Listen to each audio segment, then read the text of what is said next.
Après une phase de test concluante, la CAC a officiellement lancé son service OptiDrone pour les campagnes de blé et colza 2017. Alors je tiens dans les mains un drone de chez Airinov. C'est une aile volante, donc rien à voir avec les multicoptères. Et elle me sert à photographier sur différents spectres les cultures. Donc on photographie les couleurs vertes, les couleurs rouges, les infrarouges et les proches infrarouges. Et avec tous ces clichés, on étudie l'activité de la culture, l'activité chlorophylle de la culture, et on arrive aussi à évaluer à peu près l'activité de végétation de la culture.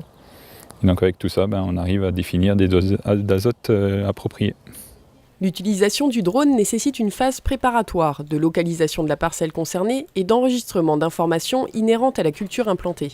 C'est aussi à ce moment-là que les demandes d'autorisation de vol spécifiques sont déposées auprès des autorités compétentes.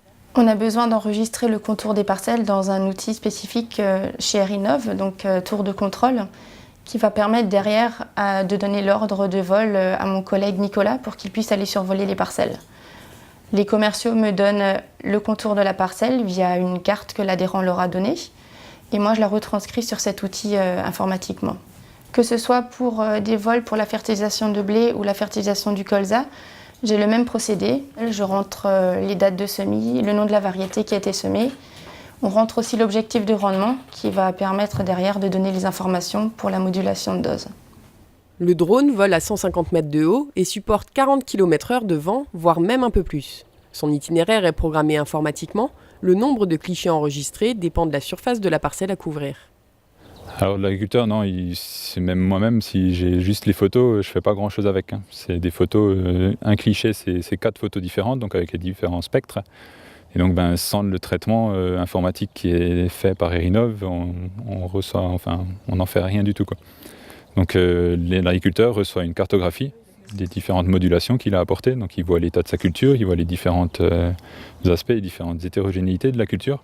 Et donc avec ça, soit il fait un apport d'engrais manuel en essayant de moduler tout au long de la parcelle, ou alors s'il est équipé d'un GPS, principalement en RTK, il peut moduler automatiquement avec son épandeur.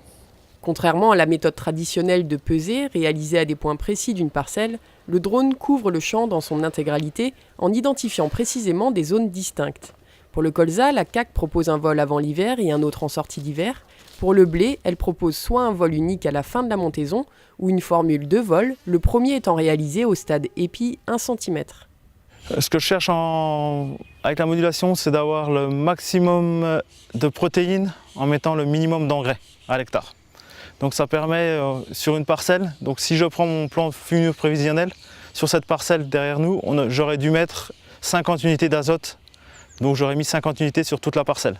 Là, déjà le drone m'a dit que c'était maximum 45 unités sur les grosses plaques, et après je vais moduler sur les plaques où il en faut moindre, je vais rouler un peu plus vite pour réduire.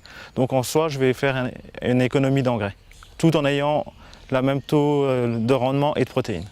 Après le passage du drone, j'ai reçu de la CAC une carte de modulation sous format PDF.